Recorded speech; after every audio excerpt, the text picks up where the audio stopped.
अपनी शांत वादियों और बेहतरीन नज़ारों के लिए मशहूर उत्तराखंड आजकल कानून व्यवस्था को लेकर देश भर में चर्चा में है।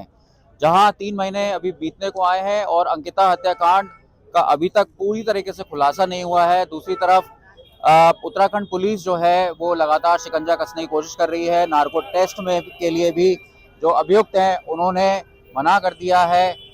इसके बाद कांग्रेस के जो पूर्व मुख्यमंत्री हैं, वरिष्ठ नेता हैं हरीश रावत जी, जो यहाँ पर गांधी पार्क में धरने पर बैठे हैं। अगले 24 घंटे के लिए वो धरना दे रहे हैं। आपको दिखाते हैं कि किस तरीके से यहाँ पे तमाम कांग्रेस के लोग यहाँ पर मौजूद हैं और स्वयं हरीश रावत जी हमारे बीच में हैं। उनसे बातचीत करने की कोशिश करते हैं। रावत जी, आज आप अंकिता को न्याय दिलाने के लिए धरना दे रहे हैं। अगले 24 घंटे तक आप धरने पर रहेंगे, तो आपको लगता है कि सरकार इसमें कुछ पहल करेगी, कुछ जागेगी? जो सवाल हैं उनका जवाब कैसे आएगा? अंकिता ने अपना बलिदान पूर्ण संघर्ष हम सबको चीख चीख करके कह रहा है कि मैंने उत्तराखंड की अस्मिता, उत्तराखंड की पहचान, यहाँ के आध्यात्म, यहाँ की संस्कृति सबकी रक्षा के लिए उस वीआईपी को समर्पित होने से इनकार कर दिया जो हमारे रिजॉर्ट में आ रहा था और जिसको विशेष सेवा देने के लिए मुझ पर दबाव डाला जा रहा था। मैंने इनकार किया। तो उसका जो संघर्ष है, जो बलिदान है, वो हमसे चीख चीख करके कह रहा है कि क्या मेरा संघर्ष, मेरा ये बलिदान यूं ही व्यर्थ चला जाएगा? वो सवाल किसी चेहरे से नहीं है, मगर जिस संस्कृति को वनथरा रिजॉर्ट में पैदा किया जा रहा था, वो हमारी उत्तराखंड के निर्माण की बुनियाद पर प्रहार है। वो हमारी संस्कृति, हमारी सोच, हमारी समझ, हमारी समस्त पहचानों पर टूट है। तो एक बच्ची इसके लिए मर गई और हम चाहते हैं कि एक कड़ा संदेश जाए कि उत्तराखंड इस तरीके की किसी भी स्थिति को सहन नहीं कर सकता। इसलिए हम राजनीति से हट करके दर्जनों सैकड़ों संगठन अपने अपने तरीके से कर रहे हैं। लोगों ने उपवास किए हैं, लोगों ने भूख हड़तालें की हैं, लोग प्रदर्शन कर रहे हैं, कहीं कैंडल जला रहे हैं, कहीं पुतला जला रहे हैं। और उसमें आज हम लोग भी एक दिन 24 घंटे के धरने के जरिए सम्मिलित हो रहे हैं, अपनी भावना उस संघर्ष के साथ जोड़ रहे हैं। राहुल गांधी पूरे देश में भारत जोड़ो यात्रा चला रहे हैं और लोगों को जोड़ने की कोशिश कर रहे हैं। अंकिता का मुद्दा उन्होंने अपनी यात्रा के दौरान उठाया था, जिसके बाद पूरे देश में इसको लेकर सुनवाई हुई। आज आप यहाँ धरने पर बैठे हैं, आपके साथ अभी कई वरिष्ठ नेता, उनको और भी होना चाहिए था, तो वो लोग दिख नहीं रहे। तो कैसे जोड़ेंगे सभी कांग्रेसियों को कि एक आवाज उठे यहाँ से भी? बहुत सारे वरिष्ठ नेता लोग आए थे, कुछ लोग चले गए, बल्कि दूसरे पार्टियों के लोग भी आए थे, सामाजिक संगठनों के लोग भी आए थे। मैंने ही सबसे अनुरोध किया है, कुछ वृद्धजन भी आए थे, मैंने उन सबसे अनुरोध किया। मैंने कहा आपने सांकेतिक उपस्थिति दर्शा दी, एकजुटता जाहिर कर दी और ये काफ़ी है। तो यहाँ पर देखा जा सकता है हरीश रावत जी इस समय धरने पर हैं। उनके साथ साथ दूसरे कांग्रेसी नेता भी अलग अलग जगह से आए हैं। यहाँ पर कुछ युवा भी मौजूद हैं, उनसे बात करने की कोशिश करते हैं। आपका नाम और आज आप रावत जी के साथ धरना दे रहे हैं, तो किस उम्मीद से हैं आप यहाँ पर? मेरा नाम राकेश नेगी है और जिस तरह से प्रदेश की बेटी के साथ ये जघन्य अपराध हुआ है, रावत जी ने आवाज़ उठाई और सभी आप देख रहे हैं तमाम युवा उनके साथ हैं। और ये हमारी बहन अंकिता के लिए जहाँ तक प्रयास हो सकेगा हम हर संभव प्रयास के लिए तैयार हैं। और प्रदेश के सारे जो युवा हैं उन्होंने प्रदर्शन किया है और अपने जो भावना व्यक्त की है। और ये अंकिता के साथ नहीं, बहुत सारी ऐसे हमारी बहनों के साथ जघन्य अपराध हुआ है, उसके विरोध में हम हर संभव प्रयास करने के लिए तैयार हैं। और आगे आशा करते हैं कि इस तरह का जघन्य अपराध किसी के साथ ना हो। और युवाओं से आह्वान करते हैं कि वो सारे के सारे लोग एकत्रित होकर के इस तरह के मामले में सब एकजुट होकर के विरोध प्रदर्शन। मेरा नाम रितेश छेत्री है। एक बीजेपी एक नारा देती है, बेटी पढ़ाओ बेटी बचाओ, तो इस नारे के में वो बिल्कुल भी अमल नहीं करती है। जैसे कि आप देखते हैं कि अंकिता हत्याकांड हुआ था, उसमें उनके एक वीआईपी का नाम अभी तक उनका नाम अभी तक घोषित नहीं किया है। तो ये पूरे प्रदेश में एक मांग उठ रही है कि जो इन्होंने वीआईपी का नाम आया, तो वीआईपी का नाम वो घोषित करे कि जो वीआईपी की जो चल रहा था उनका वाकया, उसको उजागर करना चाहिए। तो उसके विरोध में कांग्रेस ने एक दिन का धरना दे रखा है। तो ये पूरे प्रदेश में इसका विरोध हो रहा है। तो हम चाहते हैं कि इसका जल्दी जल्दी इसमें एक रिजल्ट आए इसमें सामने। ठीक है। हमारे साथ यहाँ पे महिलाएं भी हैं, उनसे बात करने की कोशिश करते हैं। मैम, आज आप रावत जी के साथ यहाँ पे धरना दे रहे हैं और महिला अपराध को लेकर विधानसभा में भी बात उठाई गई थी, यशपाल आर्या ने भी बात उठाई। उसके बाद रेखा आर्या का भी कहना है, जो स्वयं मंत्री हैं, उनका कहना है कि कदम उठाए जा रहे हैं। आपको लगता है महिला सुरक्षा को लेकर कदम उठाए जा रहे हैं? देखिए, मैं आशा शर्मा हूँ और महिला कांग्रेस से मैं उपाध्यक्ष हूँ। लेकिन जहाँ तक महिलाओं की सुरक्षा की बात की जाए तो देखिए, उसमें ये जो सरकार है ये बिल्कुल बेकार सरकार निकली है। और आप महिला देखिए, हमारी भी बेटियाँ हैं, कल को हमारी बेटियों को भी घर से बाहर निकलने में डर लगता है। और ये कोई बहुत बड़ी बात नहीं थी कि हमारे पुलिस प्रशासन जो है वो वीआईपी का नाम नहीं निकला सकते थे। कोई बहुत बड़ी बात नहीं थी। उनके लिए बहुत आसान था कि वो 14 दिन के रिमांड पे उन्हें लेते और अच्छे से उनकी जब उनकी पिटाई होती तो नाम अपने आप ही आ जाता। लेकिन ये सरकार सिर्फ छुपाने का काम कर रही है।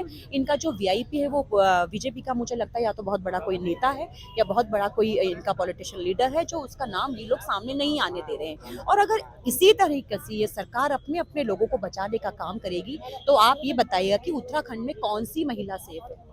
कल को डर लगता है हमें भी, हम अपने बच्चों को पढ़ने नहीं भेज सकते, हम अपनी बेटियों को घर से बाहर निकलने नहीं दे सकते। तो इस तरह से। और रही बात अंकिता भंडारी की, देखिए वो हमारी बहुत साहसी बच्ची थी। उसने सिर्फ अपने आप को कलंकित नहीं करने के लिए उसने अपनी जान दे दी। और मैं तो ये कहती हूँ उत्तराखंड की प्रत्येक महिलाओं से, चाहे वो किसी भी दल से हो या वो घरेलू महिला हो, सबसे, कि अंकिता को जब तक न्याय नहीं मिलेगा सड़कों पे इसी तरीके से महिलाएं उतरती रहेंगी।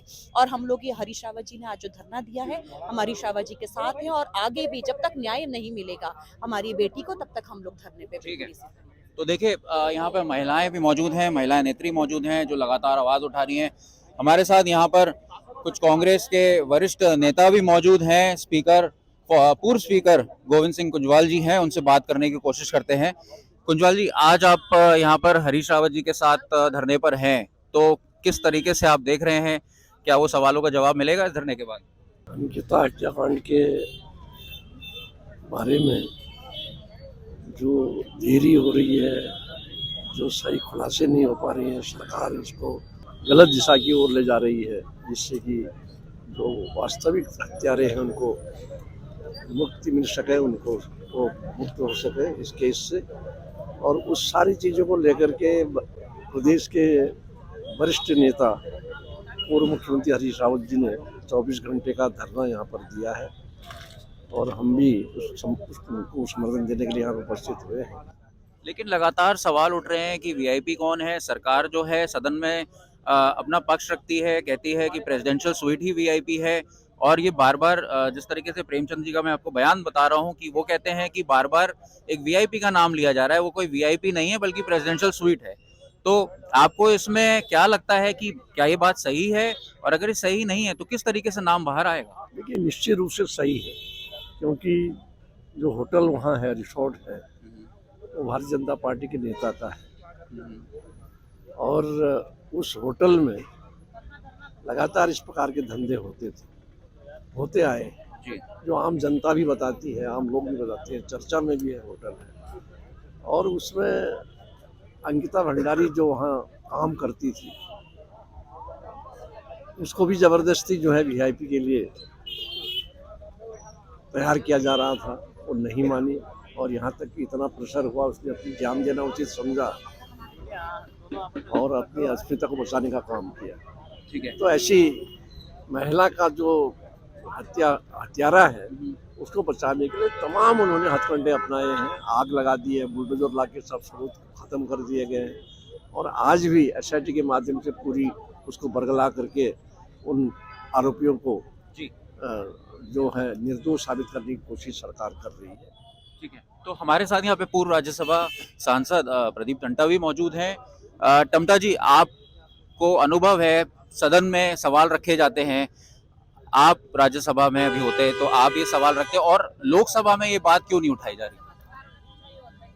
मेरे ख्याल से क्या कहते हैं, अभी तो लोकसभा राज्यसभा में इनके से, और सबसे बड़े है कि सवाल पे तो राहुल गांधी जी ने भी, आपने देखा कि कन्याकुमारी से लेकर जब भारत जोड़ो यात्रा शुरू हुई थी, उन्होंने इस सवाल को राष्ट्रीय सवाल बना दिया था कि अंकिता के साथ न्याय मिले। तो ये राष्ट्रीय सवाल बना हुआ है। एक तरफ जो चीज़ है भारतीय जनता पार्टी की फितरत में ही है, नारा है बेटी पढ़ाओ बेटी बचाओ, और आप देख रहे हैं सिर्फ उत्तराखंड का ही बात है, उत्तर प्रदेश बगल का राज्य है, हाथरस में भी और उन्नाव के मामले पे देखें, बेटियों के साथ बलात्कार हुआ, हत्याएं हुई, तब भी बीजेपी की सरकार ने वहाँ उनको बचा दिया, अभियुक्त को बचाया। और आज उत्तराखंड में भी ये सवाल मूल बिंदु है कि हम वीआईपी के उजागर करने की मांग करें। ये सवाल हमने तो खड़ा नहीं किया, ये तो खुद पीड़ित का वीडियो है कि मेरे पर किसी वीआईपी को एक्स्ट्रा सर्विस प्रोवाइड करने का दबाव दिया जा रहा था। अब वो कौन है?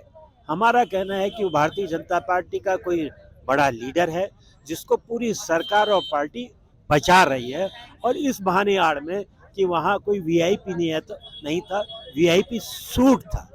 प्रश्न है, अगर वो वीआईपी सूट भी था, उस वीआईपी सूट में कौन व्यक्ति था जिसकी ओर अंकिता ने खुद इशारा किया था कि वीआईपी को सेवाएं देने के लिए प्रोवाइड किया।